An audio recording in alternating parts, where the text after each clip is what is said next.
Olá, boa noite, meus amigos, minhas amigas. Tô vendo aqui Campo Mourão, Paraná, Sônia, Dejanira, Denise, Márcia de Indaiatuba, Tânia de Brasília, Rosana Marques de Campo Grande, Mato Grosso do Sul. Que maravilha! Sônia de Goiânia. Olha que maravilha, gente. Nossa, tá, agora disparou aqui. Fortaleza, Araraquara, Austrália. Olha isso. Christian da Austrália. Tá aqui Criciúma. Boa noite a todos. Jundiaí. Que maravilha, viu? Coisa maravilhosa aqui. Belém, né? Hoje a nossa live sobre o livro Nosso Lar.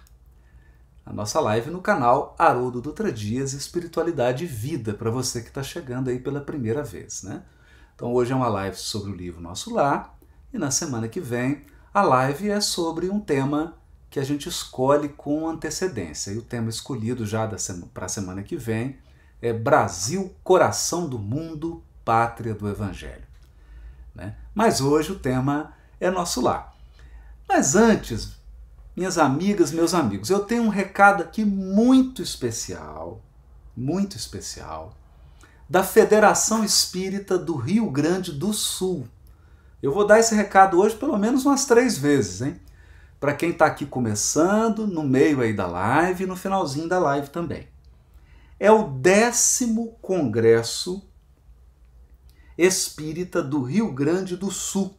10º Congresso Espírita do Rio Grande do Sul, que vai se realizar de 11 a 13 de outubro de 2019 em Porto Alegre, né? A capital aí do Rio Grande do Sul.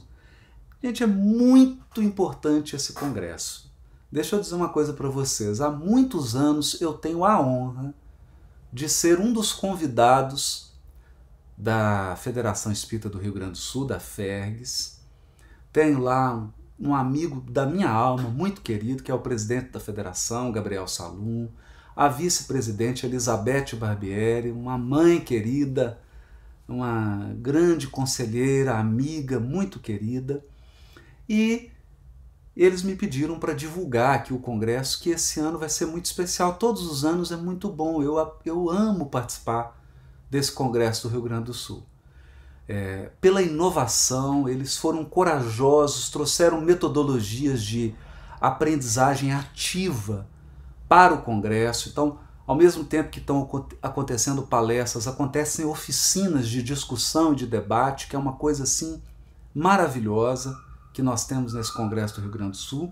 E esse ano, muito especial, porque o tema geral do congresso é Educação com Jesus. Educação com Jesus, a conquista do reino de Deus. Então, muito bacana, não é? A previsão é reunirmos em torno de 5.000 pessoas, né? Nesse auditório maravilhoso que é da PUC, e você pode aí fazer a inscrição no site da FERGS, Federação Espírita do Rio Grande do Sul, né? E eu vou dizer aqui um pouquinho, olha que bacana, hein? Nós temos aqui, além do congresso, né, que são as palestras, tem oficinas, que é Jesus, o Educador, Família, Instituição Educativa, vai ocorrer o 2º congressinho para bebês, o 4º congressinho, que é um espaço para crianças, que é muito legal, e o 3º espaço jovem. É muito bacana nesse congresso porque você pode levar o bebê, a criança, o jovem, e todos eles participam do congresso, né? Tem a oportunidade de participarem ativamente, né? Isso é muito bacana. Então deixa eu dizer para vocês aqui os palestrantes que estão confirmados para esse congresso, hein? Pela primeira vez, Rossandro Klinger.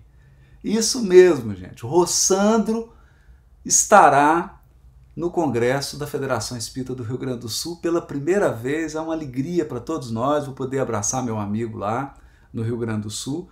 Temos então Rossandro Klinger, Álvaro Crispino, César Braga Saídio, Sérgio Luiz da Silva Lopes, o Sérgio Lopes, psiquiatra, meu irmão do coração, amigo querido, possivelmente vai estar lançando um livro novo que ele estava escrevendo, né? Então o Sérgio Lopes vai estar lá. Nós temos o Vinícius Lima Lousada, que é um educador, professor da universidade, uma pessoa que tem assim, um amplo conhecimento e experiência nessa área da educação e uma pessoa extraordinária, realmente um grande trabalhador da federação. E eu também, Haroldo Dutra Dias, vou fechar o congresso da Federação do Rio Grande do Sul. Então eu queria dizer para vocês, quem puder comparecer, faça já a sua inscrição, não deixe de comparecer. É um dos melhores eventos espíritas que tem no calendário. Esse congresso ele ocorre a cada 2 anos, né? Então é um congresso muito especial e você pode fazer a inscrição no www.espiritismo.org.br www.espiritismo.org.br. Tá bom, gente? Então vocês não deixem de fazer a inscrição, quem puder, e a gente se encontra lá, porque realmente vai ser um congresso muito especial. Pela temática, pelas técnicas de pedagogia que são usadas, né? Pelas pessoas que estão indo, muito gostoso, né? E toda a diretoria da Federação Espírita do Rio Grande do Sul é uma diretoria antenada com novidades, eles sempre estão trazendo coisas novas, puxa vida, é uma delícia participar desse evento, né? E vamos combinar, né, gente? O Rio Grande do Sul é uma delícia, Porto Alegre é maravilhoso, a gente vai lá no Sul e se encanta com as belezas do Rio Grande do Sul. Então espero que você não perca aí esse congresso maravilhoso. Daqui a pouco eu volto a falar dele mais um pouquinho, né? Para quem perdeu aí. Que a Ivanice está dizendo, já fiz a minha inscrição. A Ivanice, então a gente se encontra em Porto Alegre, se Deus quiser, para aproveitar aí desse encontro maravilhoso. Estou vendo aqui Virgínia de Novo Hamburgo. Olha, muito bacana, hein? Pessoal aí, ó, Sérgio Lopes e tantos outros, vou acompanhar, que bacana, né? O Sérgio é uma alma querida, um amigo muito querido que eu tenho. Pessoal, então vamos lá para o nosso estudo do livro Nosso Lar. Da primeira vez, a gente começou a ler aqui o prefácio de Emmanuel e a introdução de André Luiz, né? Lemos a introdução e a gente percebeu que a introdução do livro Nosso Lar é um poema. Eu considero uma das páginas mais impactantes da literatura espírita, que é a introdução escrita por André Luiz nessa obra. É realmente um impacto, né? E o que me chama mais atenção é quando ele diz isso, né? A vida não cessa. A vida não cessa. A vida é fonte eterna. E a morte é o jogo escuro das ilusões. E ele fala, seria extremamente infantil a crença de que o simples baixar do pano resolvesse transcendentes questões do infinito. E aí ele escreve, realmente, até numa forma diversa, uma poesia, né? Uma existência é um ato, um corpo, uma veste, um século, um dia, um serviço, uma experiência, um triunfo, uma aquisição, uma morte, um sopro renovador. Quantas existências, quantos corpos, quantos séculos, quantos serviços, quantos triunfos, quantas mortes necessitamos ainda. Olha aqui, isso aqui parece um trecho assim do grande teatro grego, né? Quase da tragédia grega, a tragédia grega no sentido técnico da expressão, né? Como um gênero literário, porque é isso, a vida é essa grande peça. A gente toma uma veste que é um corpo físico e vem aqui para essa tarefa árdua da purificação espiritual. Olha, mais de 1000 pessoas assistindo, hein? Mais de 1000 pessoas ligadas aqui na live. Que maravilha! Estou recebendo aqui um abraço da China. Pena que eu não consigo ler o nome da pessoa porque está em chinês. Nossa, que maravilha! Um abraço, né? Um abraço. Aí a Lourdes Marinho está dizendo assim, uma peça de Shakespeare. Exatamente, né? A vida é isso. A gente vem aqui para purificar, para resolver certos problemas, certas relações adoecidas, para resgatar certos débitos e toma essa veste que é esse corpo, assume uma personalidade e vai do berço ao túmulo com coragem, com determinação, com garra, para a gente cumprir. E aí André Luiz termina assim, quantas mortes necessitamos ainda? E coisa espetacular, não é? Que essa visão da vida infinita, da vida que não cessa, e apenas o corpo que se desgasta como uma veste e a gente vai trocando de vestes para adquirir a nossa tão sonhada iluminação espiritual. Então esse é o grande tema do livro, né? O grande tema. Muito bonito isso, né? Olha que bacana, o Ricieri Crepaldi está dizendo aqui, o Bhagavad Gita também se refere à vida como uma peça de teatro, né? E a Tatiana Valadão está dizendo, é uma verdadeira odisseia a vida. Isso mesmo, Tatiana. Apesar daqui o canal ser outro, mas a vida é uma odisseia. Vamos lá. Bom, vamos começar então no primeiro capítulo? Quem aí está animado para a gente começar o primeiro capítulo? Olha aqui a Janaína, direto de Cartagena, na Colômbia. Gracias, irmã, gracias. Então vamos lá. Nas zonas inferiores, eu guardava a impressão de haver perdido a ideia de tempo. A noção de espaço esvaíra-se-me de há muito. Né? É linda, lindo, né? Aqui no primeiro parágrafo da obra, André Luiz já entrega que ele é o Carlos Chagas, né? Porque o Carlos Chagas era um médico que se correspondia com Albert Einstein. Existem cartas trocadas entre Einstein e Carlos Chagas, e o Carlos Chagas recebeu Albert Einstein numa visita que Albert Einstein fez ao Rio de Janeiro, né? Pessoal, a gente sabe aqui que o André Luiz, vamos dizer isso, né? É importante dizer, o André Luiz aqui alterou alguns dados biográficos para ele não ser reconhecido. Então, ele misturou encarnações, a encarnação como Carlos Chagas, que ele já estava uma alma mais purificada, mais nobre, com uma encarnação anterior, que é essa que ele sofre no umbral.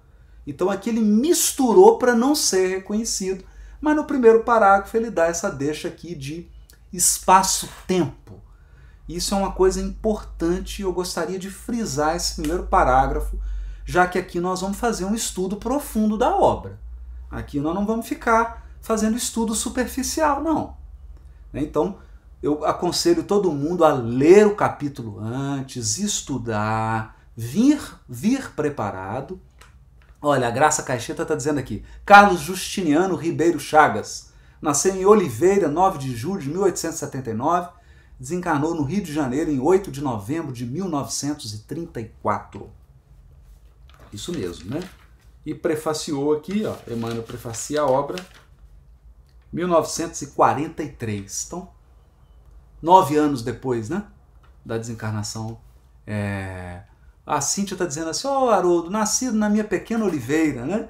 Então a gente mistura, você vê que a história da mãezinha dele é a história de uma mãe que mora em uma fazenda, em Oliveira, o pai devia ser um fazendeiro, rico, comerciante, né, fazendeiro do agronegócio, né?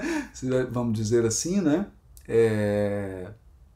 E ela, aquela mulher aí do início do século XX, e a gente entende muita coisa. Mas é claro que ele mistura aspectos de vida anteriores para ele não ser reconhecido, né? Momentos que ele sofreu, situações que ele passou, né? Mas isso não é importante. O importante aqui é que nós vamos abordar um tema, não é? O espaço-tempo no mundo espiritual é diferente do espaço-tempo aqui na Terra. É importante entendermos isso. Porque o mundo espiritual é uma outra dimensão do espaço-tempo. Então, o tempo corre de uma maneira diferente da que corre aqui pra gente, porque a relatividade afeta o tempo e o espaço no mundo espiritual.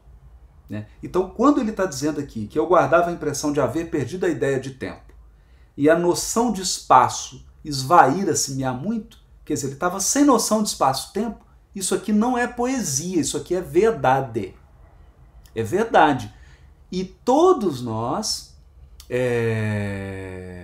Olha, a Arinalda pensou, olha, eu sempre me perguntei como é que o Dr. Carlos Chagas, que fez tanto pela humanidade, podia ter sofrido tanto. Mas, Arinalda, é porque esse sofrimento aqui é de vida anterior, não é da vida do Carlos Chagas. Entende? O André Luiz misturou para não ser reconhecido. Senão todo mundo ia descobrir que era ele, né? Entendeu agora? Então, essa questão do tempo e do espaço, gente, todos nós vamos passar quando desencarnarmos. Né? Então, quando a gente desencarna, você tem um choque de espaço-tempo. Porque a configuração do espaço no mundo espiritual e a configuração do tempo é um pouquinho diferente aqui da vida física. Então, a primeira adaptação que a gente precisa fazer é essa. A Esther está perguntando aqui, o tempo é mais lento no mundo espiritual? Não, ele é mais veloz. É tanto que o pessoal que investiga transcomunicação vê que quando o espírito está tentando a transcomunicação, a comunicação através de aparelho eletrônico, a fala é rápida. Não é? É uma diferença aí, né? Agora eu não sei explicar, gente. Isso aí... A gente só faz elucubrações, a gente fica pensando, mas... Bom, olha, quem desencarnar primeiro aí, volta e conta pra gente como é que é, tá bom? Mas tem uma mudança e a gente precisa se preparar para isso, né? Por isso que no Livro dos Espíritos há uma questão muito séria que é a chamada perturbação da morte. Durante a nossa desencarnação a gente passa por uma perturbação que dura mais ou menos dependendo do grau evolutivo do espírito que está desencarnando e da maneira como ele viveu na Terra. Então, mas sempre passa por uma perturbação. Por quê? Primeiro porque ele precisa se adaptar ao corpo espiritual. O corpo espiritual agora é o perispírito sem corpo físico. Segundo, a mudança de espaço-tempo. Terceiro, ele rememora a vida e ele começa a reassumir uma consciência mais ampliada. Então tudo isso você fica um pouco tonto. Não é? A desencarnação é um processo que a gente fica um pouquinho... Por isso não é, que isso dura, esse estágio de perturbação, dependendo da evolução do espírito, ele pode durar minutos, né, pode durar dias, pode durar meses. Né, varia muito do apego do espírito à vida material, do tipo de vida que ele tinha aqui, se era uma vida muito apegada à matéria, ou se ele tinha um grau de espiritualidade mais sutil, e também da bondade, da quantidade de bem, e de caridade, de amor que esse espírito praticou ao longo da sua encarnação. Tudo isso aí afeta essa transição. Né? E ele fala assim, estava convicto de não mais pertencer ao número dos encarnados no mundo. Olha que interessante. Estava convicto, então, entenderam o que é a perturbação do umbral? Ele sabia que ele estava numa coisa nova, mas ele não sabia o quê, porque ele nunca tinha pensado nisso. A pessoa sente que não tem mais um corpo físico. Até porque ele viu o corpo lá no túmulo, ele teve uma percepção da morte do corpo físico. Não é? Essa experiência a gente tem quando está desencarnado. Né? Todos nós já desencarnamos várias vezes. A gente sabe como que é isso. A gente não gosta de pensar no assunto, não gosta de lembrar, mas saber como é a gente sabe. Então ele está dizendo aqui, estava convicto de não mais pertencer ao número dos encarnados no mundo. E, no entanto, meus pulmões respiravam a longos alços. Então ele não entendia como é que ele morreu, como é que ele passou pela experiência do corpo morrer, E ele estava ali respirando. Né? Ele não sabia o que era perispírito. Ele não sabia o que era mundo espiritual. Ele não sabia explicar aquilo. Percebe, gente? Então, olha o despreparo espiritual e religioso da maioria dos encarnados na Terra. Olha o despreparo. A maioria de nós desencarna com esse despreparo. Não é? Então, olha como que é importante, independente da religião, não é? Independente da crença da pessoa, como que é importante se preparar para a vida espiritual, se preparar para o momento da desencarnação, não é? Tendo uma abertura de espírito para, mesmo que a pessoa não acredite plenamente, mas pelo menos que ela considere essa possibilidade, que ela pense a respeito, né? Para que no momento em que ela viva a experiência, ela não fique perdida. Porque aqui o que ele ficou foi confuso. Ele, como médico, falou: eu estou respirando. Estou respirando. Mas eu morri. O que está acontecendo? O que está acontecendo comigo? E ficou nessa perturbação. Desde quando me tornara joguete de forças irresistíveis? Impossível esclarecer. Então, olha só, não é? Porque, de fato, a experiência da morte é uma experiência em que a gente precisa entregar o controle. Porque no momento que você está morrendo, você não tem controle. Por isso a importância da fé, da oração, né? Almerinda está dizendo aqui, eu tenho medo do umbral. Almerinda, o umbral começa na crosta. Nós vamos estudar isso aqui. Nós já estamos no início do umbral, então não tenha medo. Né? Não tenha medo. O que é relevante aqui é que a gente tenha presença, serenidade interior, fé em Deus, crença de que nós seremos amparados, porque essas condições nos ajudam quando a gente faz a transposição da vida física para a vida espiritual. Não é? Não é interessante?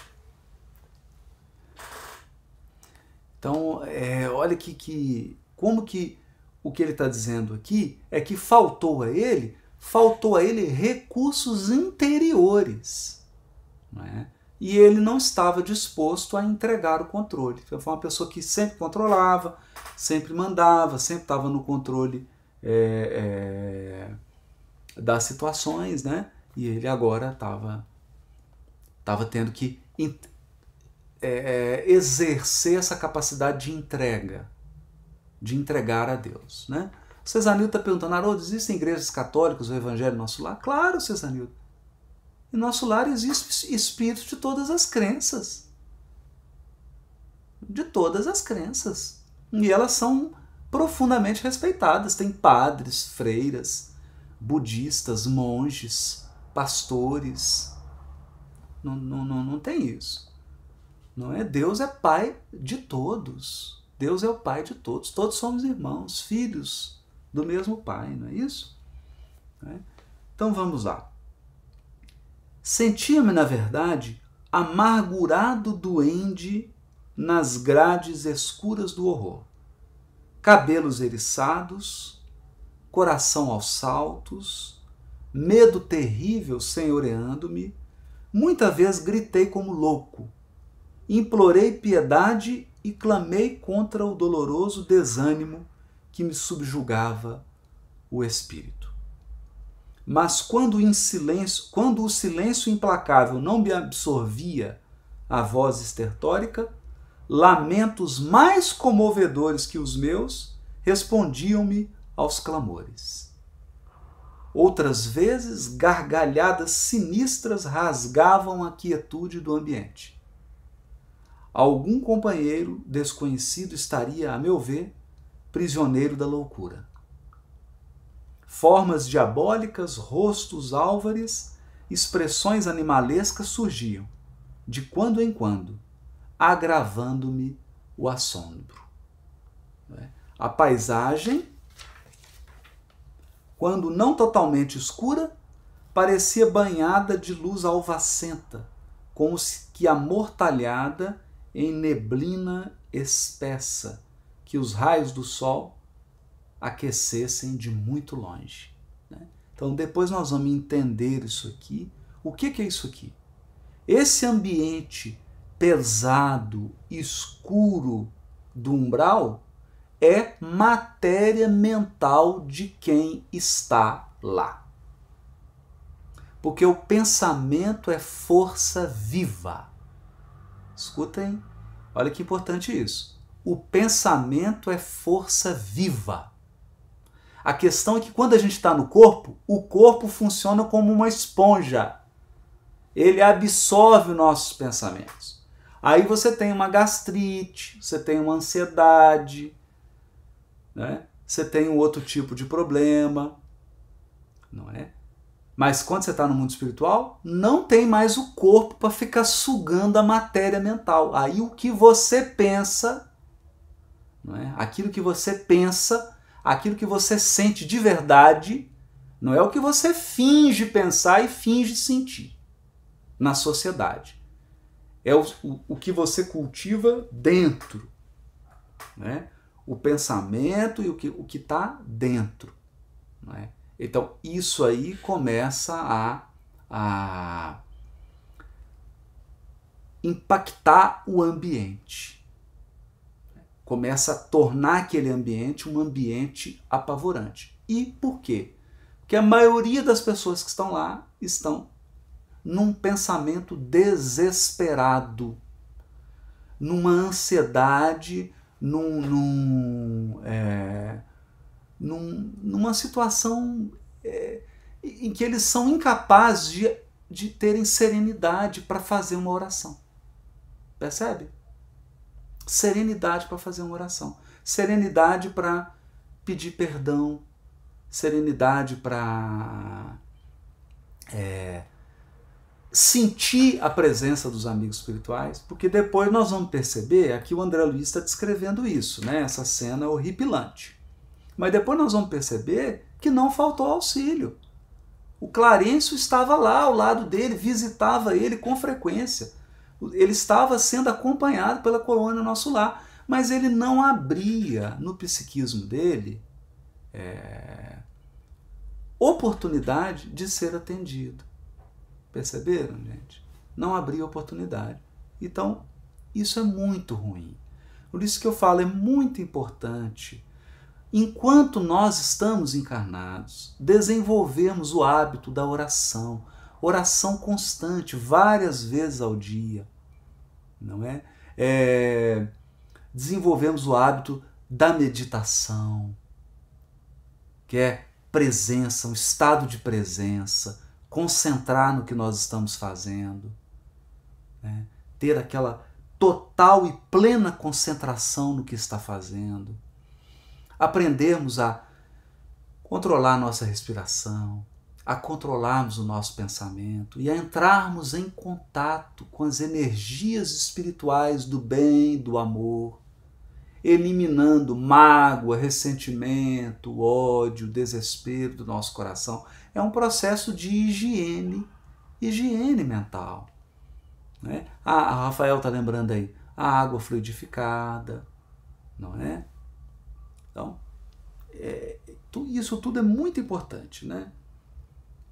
E aí ele dizia assim, ó, e a estranha viagem prosseguia. Com que fim? Quem o poderia dizer? Apenas sabia que fugia sempre. Então a gente percebe aqui, gente, que ele está caminhando. Está todo mundo ali vagando, né? Todo mundo vagando. Caminhando ali, perturbado numa caminhada, eles não ficam parados, fica assim. Então fica uma caravana de seres desesperados. Não é? Olha que coisa. Não é? Olha que... Apenas sabia que fugia sempre. O medo me impedia me impelia de roldão, medo. Então, ele estava com medo, então eu ia fugindo, correndo, fugindo, andando, fugindo, agindo só por medo. Só por medo. Olha isso, né? Onde o lar, a esposa, os filhos, perdera toda a noção de rumo, o receio do ignoto, né, do ignorado, e o pavor da treva absorviam-me todas as faculdades de raciocínio. Então, perceberam onde está o problema? Ele está revelando para a gente aqui. Ele não conseguia raciocinar, porque se ele parasse, serenasse e raciocinasse, né, se ele entrasse num estado de concentração, né, de controle emocional, de prece, de oração, ele iria perceber o que estava acontecendo. Não é? Então, olha que coisa, gente. Que coisa, né? Então, ele está dizendo aqui, não conseguia raciocinar. Não é? Logo, quer dizer, perderam aquelas trevas, absorviam todas as faculdades do raciocínio, logo que me desprenderam dos últimos laços físicos em pleno sepulcro. Então, olha que triste, né? Ele se desprendeu do corpo físico, ele estava ainda no túmulo. Olha o grau de... Essa cena que ele está descrevendo aqui, gente, é para espírito muito teimoso, muito impermeável. Não é? Muito impermeável. Pessoal, eu estou vendo que está todo mundo aqui falando, está vendo o ataque do hack. Olha, o que eles mais querem é a nossa atenção. Então, deixa eu dizer para vocês, não prestem atenção em ataque de hacker. A gente já descobriu, é um robô, esse robô dispara centenas dessa palhaçada aí a cada segundo, mas a equipe está aqui excluindo, então esquecem isso. Quero que vocês desviem disso aí. Nem prestem atenção. Vamos concentrar aqui no livro, na leitura, na nossa reflexão e façam de conta que isso aí nem está passando. Correto? Porque isso... Já estamos lá em contato com o YouTube, daqui a pouco eles vão... Já tem várias denúncias, daqui a pouco o próprio YouTube faz o trabalho dele aí para evitar que isso aconteça, né? E a equipe está aí excluindo, está tomando conta, então não vamos nos concentrar nisso. Vamos nos concentrar aqui no nosso estudo. Então a gente percebe que o que aconteceu com o André Luiz aqui? Ele entrou num um grau tão elevado de impermeabilidade, de se fechar, que ele não conseguia raciocinar, não conseguia fazer uma oração, ele não conseguia se organizar, ele só conseguia fugir, correr, fugir, gritar, berrar, fugir. Né? Então ele ficou agindo como uma pessoa que está enlouquecida. Percebem? Então isso é que é muito importante. Por isso que é importante a gente criar hábitos de serenar o espírito. Hábitos simples, né? Que são da oração, da meditação, da leitura edificante, do acerenar o espírito. Né? A gente precisa criar esse hábito. Para quê? Para que a gente fique treinado no autocontrole das emoções, dos pensamentos. Isso é que é importante, não é? Porque a sensação da desencarnação é uma coisa que dá aquele desespero, aquele medo mesmo, é natural que isso aconteça, não é? E aí a gente precisa ter esse treino, esse autocontrole para a gente não cair nisso, né? O Paulo está aqui, olha, o Carlos Chagas desencarnou, gente, já explicamos, desencarnou em 34, mas aqui ele está misturando história de várias vidas. Paulo, ele está misturando histórias de várias vidas, por isso que essa conta não vai fechar, correto? Está misturando histórias. Isso que ele viveu aqui no umbral não foi como Carlos Chagas, foi em existência anterior.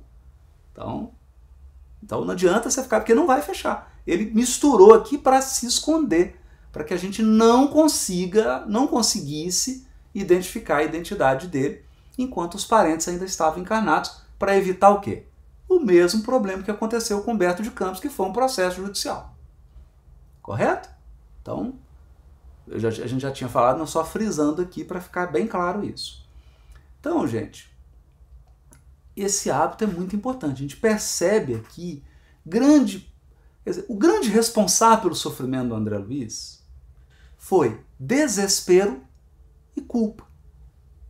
Desespero e culpa. Então, desespero e culpa. Por isso que a gente precisa estar atento a isso. A Josi está perguntando, Haroldo, se ele tivesse sido cremado, não mudava nada. Porque a cremação só crema o corpo físico. Não muda nada. Não muda nada na sua emoção, no seu psicológico, no seu perispírito. Nada. Continua igual. Né? O que acontece com o corpo físico não afeta isso aqui que está acontecendo. Isso aqui é um processo interior. Né? É por isso, gente, olha só, vocês lembram que eu li na introdução do Emmanuel? Ele diz, quando o Emmanuel, né, faz aqui como se fosse um prefácio para a obra, ele diz assim, ó, que em verdade, em nosso campo doutrinário, precisamos em verdade do espiritismo e do espiritualismo, mas muito mais de espiritualidade. Muito mais de espiritualidade. Por quê? Porque não é pelo fato de você ser espírita e conhecer o espiritismo que você vai manter sua calma quando você chegar no mundo espiritual, quando você acabar de desencarnar. Você pode estar num processo de culpa, você pode ser uma pessoa que ficou a vida inteira, mesmo sendo espírita, cultivando maus pensamentos, maus sentimentos, falando mal das pessoas, fazendo fofoca, fazendo calúnia, prejudicando os outros até dentro da casa espírita, fazendo coisas cruéis no movimento espírita. E aí chega no mundo espiritual cheio de culpa, desesperado, e não tem o quê? Tem muito espiritismo, mas não tem espiritualidade. Perceberam? Porque o que é espiritualidade? Espiritualidade é construção interior. Espiritualidade é o quanto do conhecimento espírita entrou dentro de você. Né? Entrou dentro de você. Então, olha que forte isso que o Emmanuel está dizendo. Por isso que nós colocamos o título do canal: Espiritualidade e Vida. Espiritualidade e vida. Porque a espiritualidade é essa construção de serenidade interior, de fé em Deus, de confiança em Deus, né? De segurança interna. E vida é a caridade, o amor, o bem que a gente pratica. Espiritualidade e vida. Não é? Então, olha que interessante isso. Importante isso. Então aqui não é porque é espírita, porque é espiritualista, que necessariamente chega e fica bem numa condição logo que desencarna. Às vezes não. Porque às vezes a pessoa viveu uma vida teatral, uma vida de aparências. E ela, na verdade, não cultivou um estado interior de paz, de amor, de bem, de sintonia, de fé, de confiança, de serenidade. Não é? E por que ele corria, ficava correndo aqui? Porque ele estava dominado pelo medo, pelo desespero. Não é? É alguém que fica no desespero, no medo, e aí ela age só pelo impulso e grita e ela não pensa, não raciocina. E ele ficou tanto tempo nessa situação. Né? E aí como é que se ajuda? Percebe? Não tem como se ajudar. É como uma pessoa assim, ela está num barco, o barco começa a afundar, mas ela entra no desespero, ela começa a gritar, e tão desespero que você não consegue nem ajudá-la. Está lá o salva-vida, o bombeiro, ela não está correndo risco, ela está lá todo mundo para ampará-la, mas ela está num tal grau de desespero que ela não vê mais nada, ela só vê o perigo. E aí ela age com total medo e grita e não para. Peraí, quem está do meu lado? O que está acontecendo? Deixa eu entender. Não é? É bonito isso, né?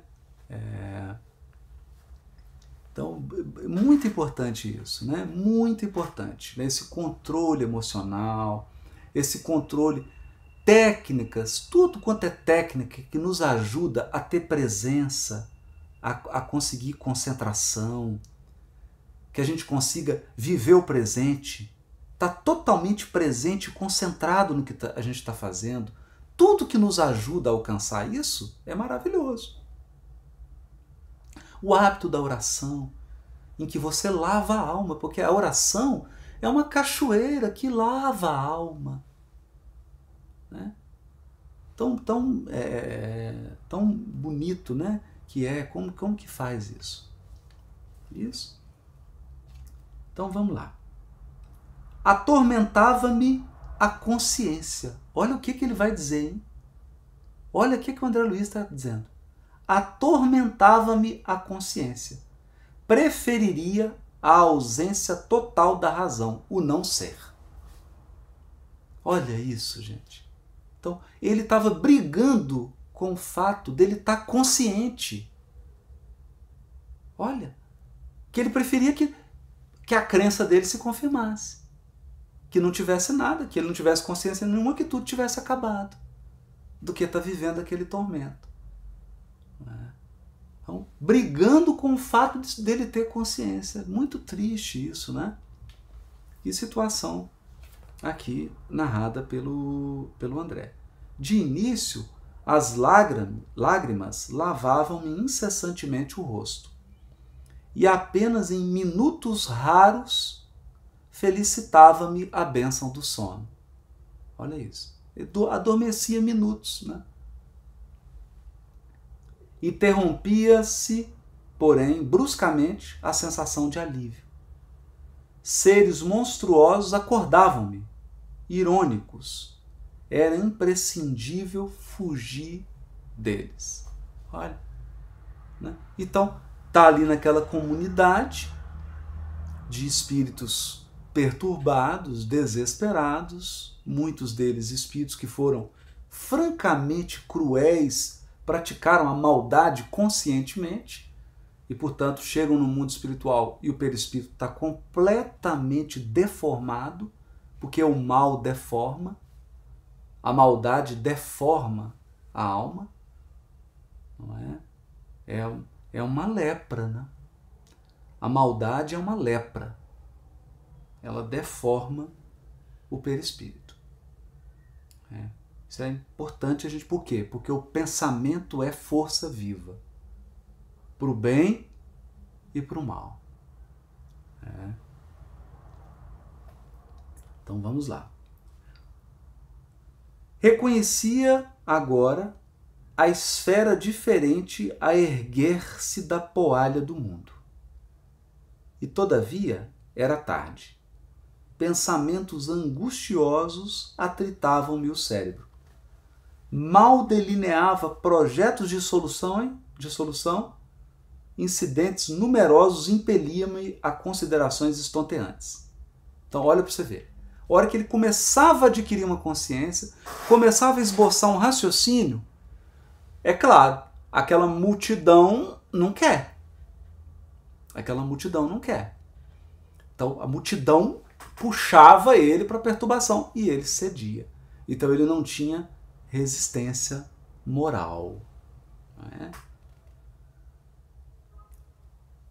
Em momento algum, o problema religioso surgiu tão profundo aos meus olhos. Os princípios puramente filosóficos, políticos e científicos figuravam-se agora extremamente secundários para a vida humana. Significavam, a meu ver, valioso patrimônio nos planos da Terra, mas urgia reconhecer que a humanidade não se constitui de gerações transitórias, e sim de espíritos eternos. a caminho de gloriosa destinação. Não é? Então, graças a Deus, bonito isso aqui, né? Que ele está dizendo. Olha só, a hora que você está lá atormentado, desencarnando e chegando no mundo espiritual, essas coisas que a gente dá tanto valor aqui, discussões, assuntos, que a gente valoriza tanto aqui, perdem o sentido. Né? E graças a Deus nós estamos aqui tendo a oportunidade de estar numa live maravilhosa dessa, falando sobre imortalidade, falando sobre Deus, falando sobre a bondade divina e exercitando a nossa mente para a espiritualidade. Olha que importância isso, né? Que nós estamos aqui cuidando do nosso espírito imortal. Né? Do nosso espírito imortal. A Lu Araújo está perguntando assim, tem um jeito certo de fazer oração? Lu, tem, com o coração. Né? Quanto mais emoção, quanto mais sentimento você colocar na oração, mais eficácia tem sua oração. Porque não adianta nada oração decorada ou com palavras bonitas se a gente não coloca o sentimento naquela oração. Olha, gente, a Elza Rossi está aqui mandando um abraço. Elza Rossi, presidente da BANS, né? A Federação Espírita do Reino Unido, está aqui acompanhando. Elza, um beijo grande. Então, a oração feita com o coração, com o sentimento, uma oração feita de verdade, com intenção de entrar em contato com Deus, que os Espíritos dizem isso lá no Livro dos Espíritos, né? Quando está falando da prece. Pela oração, o Espírito coloca-se em contato com Deus através do pensamento. E aí recebe a inspiração, recebe energias transcendentais que nós não somos capazes de explicar e que são maravilhosas, né? Gente, hoje é aniversário da Dona Guiomar, 92 anos, a Dona Guiomar do Perseverança. Que maravilha! Boa, Raquel, que bom que você contou pra gente aqui, viu? Vamos mandar aqui um abraço para ela, essa trabalhadora incansável de Jesus. Está lá com esse grupo maravilhoso que é o Perseverança em São Paulo, né? Eu vou aproveitar aqui, gente, para divulgar de novo. Quem perdeu, não se esqueçam, hein? 10º Congresso Espírita do Rio Grande do Sul vai se realizar de 11 a 13 de outubro em Porto Alegre, na PUC de Porto Alegre. Todo mundo já pode se inscrever aí, quem já puder, espiritismors.org.br, www.espiritismors, eu esqueci de falar isso, né? O RS, espiritismors.org.br. Então, www.espiritismors, né, de Rio Grande do Sul.org.br. Vamos ter muita coisa boa, o congressinho para bebês, para crianças, para jovem, né? Estamos participando pela primeira vez Rossandro Klinger, Sérgio Lopes, Álvaro Crispino, César Braga Said, Vinícius Lima Lousada, eu vou estar fechando o congresso, né? Então, assim, muito especial esse congresso. Eu amo participar desse congresso, é um evento assim muito incrível mesmo, muito especial, do dia 11 a 13 de outubro de 2019. Né? Já faça logo a sua inscrição e vamos lá para Porto Alegre, que vamos combinar. Rio Grande do Sul é maravilhoso, Porto Alegre é lindo, lindo, lindo, lindo. Né? Pessoal. E, meus amigos, queria anunciar para vocês também, se tudo der certo, né? Tudo der certo, na terça-feira que vem nós teremos uma live, mas essa vai ser no canal Odisseia, Haroldo Dutra Dias Odisseia. A gente está só preparando aí uma landing page e umas coisas bacanas lá para o canal Odisseia. Se tudo der certo, a gente confirma aí no Instagram, no Facebook, terça-feira uma live para o canal Odisseia. Presta atenção, hein? Essa live não interfere da live aqui do canal Espiritualidade e Vida, não, hein? Uma live não interfere na outra, tá bom? Continua a live aí, quinta-feira, do Espiritualidade e Vida, semana que vem, com o tema Boa Nova. Eu tô falando de um extra, de um plus, né? Se der tudo certo, terça-feira que vem, live no canal Odisseia também. Aí nós vamos ter 2 lives, uma terça e outra quinta. Terça no canal Odisseia, quinta no canal Espiritualidade e Vida. Então, vamos lá continuar aí essa reflexão profunda do André Luiz, né? Então, agora ele percebia o quão é importante a educação espiritual dos seres, não é? A preparação para a desencarnação, a preparação para a vida espiritual, a preparação religiosa, não é? E aí ele fala assim, esse algo é a fé, manifestação divina ao homem. Semelhante análise surgia, contudo, tardiamente. De fato, conhecia as letras do Velho Testamento. Olha isso, hein? Conhecia as letras do Velho Testamento. E muita vez folheara o Evangelho. Então, aqui ele está dando uma dica, hein? Eu acho que a mãe do André Luiz era evangélica. Olha que bonitinho. Não é? Porque os evangélicos têm o hábito de estudar bastante o Velho Testamento, né? Pode até ser que ela fosse católica e num grupo lá da igreja que estudasse, mas quem tem essa tradição teológica de estudar muito o Velho Testamento é a tradição protestante, a tradição evangélica. Então, olha que bonitinho, hein? A mãe dele, além de ter ensinado ele a orar, ele conhecia o Velho Testamento. Então ele conhecia a Bíblia, já lera alguma coisa do Novo Testamento e lera o Velho Testamento.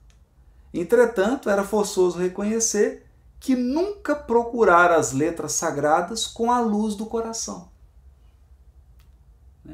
Então ele lia, mas não lia como alguém que está buscando algo para o coração, para o sentimento.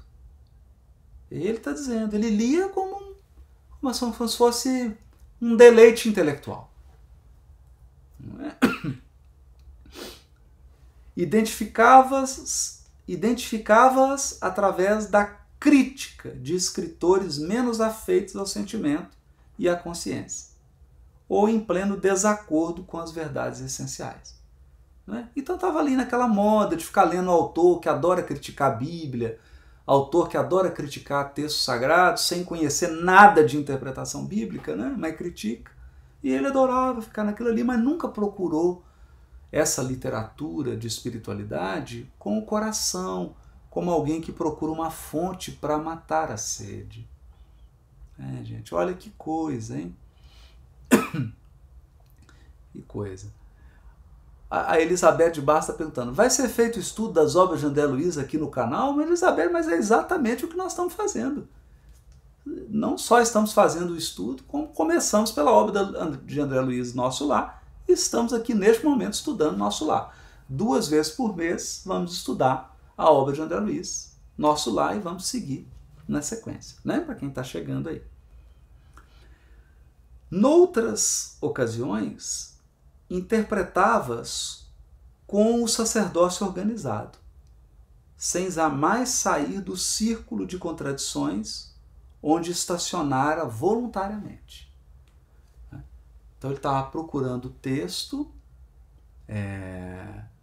olha só, estava procurando o texto para criticar, para contradição, para zombar, mas não para buscar algo de conteúdo, algo de valor. Em verdade, não foram um criminoso. Então, é importante isso que ele está dizendo aqui. Ele não foi um criminoso. No meu próprio conceito. A filosofia do imediatismo, porém, absorvera-me. Isso é que é triste, gente. E é disso que o Kardec fala tanto. E é isso que está tomando o mundo inteiro hoje. A filosofia do imediatismo. Todo mundo quer tudo para agora. Agora. Imediato. Já. Quer experimentar. Quer o prazer barato. A felicidade barata. Né? A felicidade a qualquer preço, a qualquer custo. Então, essa filosofia do imediatismo absorveu ele. Então ele ficou absolutamente preso à vida material. Foi isso que aconteceu. A existência terrestre que a morte transformara não fora assinalada de lances diferentes da craveira comum. né? Então era uma pessoa que vivia apenas o ramerrão da vida. Né? Nunca teve o cultivo aqui dessa espiritualidade interior. Não é interessante isso? Como a Kátia está dizendo aqui, perdia o foco do seu próprio ser, do seu ser interior. Não é? Uma grande lição para a gente. Eu vou parar essa leitura aqui, então na Craveira Comum, está aqui no iniciozinho. Na próxima live sobre o nosso lar, a gente volta nesse trechinho aqui, mas eu acho que já deu para a gente uma lição. Vamos fazer um resumo aí do que a gente aprendeu aqui nesse primeiro capítulo. Então ele estava na filosofia do imediatismo, vivendo como se só houvesse o corpo, como se só houvesse a vida física, aproximava-se da literatura que tem religiosidade, que tem espiritualidade, como a Bíblia ou como outra, mas apenas para criticar, apenas para zombar, nunca para buscar algo realmente para o coração. Não é? Não criou o hábito da prece, o hábito da meditação, do controle das emoções, do controle dos pensamentos e, principalmente, não desenvolveu o hábito de relacionar-se afetivamente com Deus. Isso é o mais importante. Né? Essa conexão, esse contato, essa construção de uma relação com Deus que só se faz através da oração e da atenção. A gente precisa orar muito, muito, muito.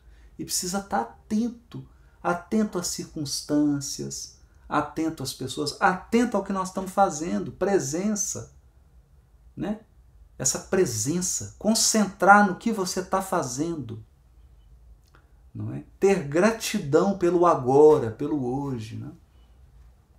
Tudo isso é muito importante para que a gente aprimore aí a espiritualidade. Não é isso? Então, como é que a gente vai aprendendo a fazer isso? Criando hábitos, o hábito da caridade, fazer qualquer coisa que beneficie alguém. Qualquer coisa. Ter uma rotina de fazer o bem. Ter uma rotina da oração. Ter uma rotina do serenar. Pode ser lá, pega o seu Spotify, o seu iTunes, lá, ouve uma música que te relaxe, que você concentre ali em controlar seu pensamento, em ter acesso às suas emoções, né?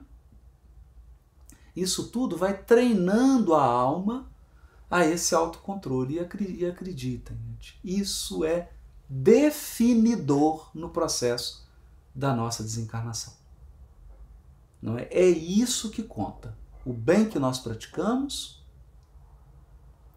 e o nosso grau de espiritualidade. Então não basta ir à igreja, não basta ir lá orar, louvar, não basta ir na casa espírita, é preciso trazer isso para dentro de nós, né? Para que a gente consiga ter um autodomínio e não entrar nessa questão do desespero, né? Que ele ficou aqui. Perdeu completamente o raciocínio e entrou num desespero total.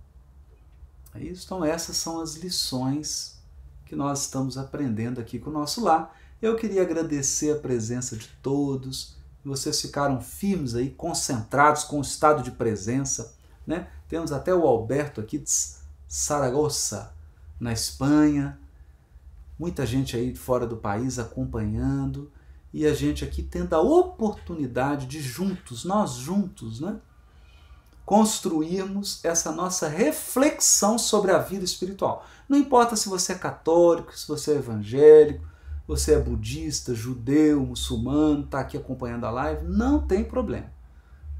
Como você vai orar, como você vai alcançar esse estado interior, não tem problema. Faça do seu modo, da sua maneira, mas faça. Isso é que é importante, né, para todos nós e para nós espíritas também.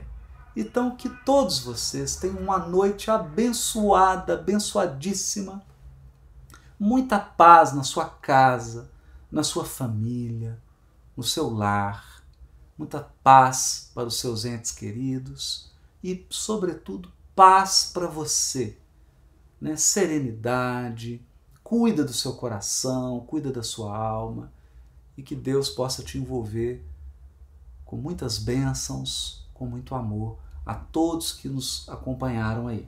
E lembrando, para a gente fechar aí, né, mais uma vez, do nosso congresso do Rio Grande do Sul, hein?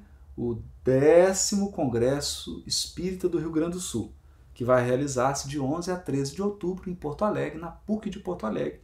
E você pode fazer inscrição no www.espiritismors.org.br, pessoal.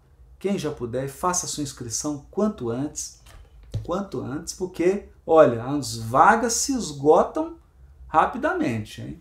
E nós vamos estar lá em Porto Alegre, se Deus quiser, esse evento maravilhoso, e que para mim é uma honra ser convidado pela Federação Espírita do Rio Grande do Sul para participar desse encontro tão maravilhoso. Então, boa noite, um beijo para todos, né? Espero vocês quinta-feira que vem, aqui no canal Haroldo Dutra Dias, Espiritualidade e Vida, e, se tudo der certo, terça-feira também no canal Odisseia. Um beijo grande, parabéns para a Dona Guiomar do Perseverança, um beijo, Dona Guiomar, que Dr. Bezerra de Menezes te cubra de mais bênçãos ainda. Um grande abraço, pessoal. Abraço para todos.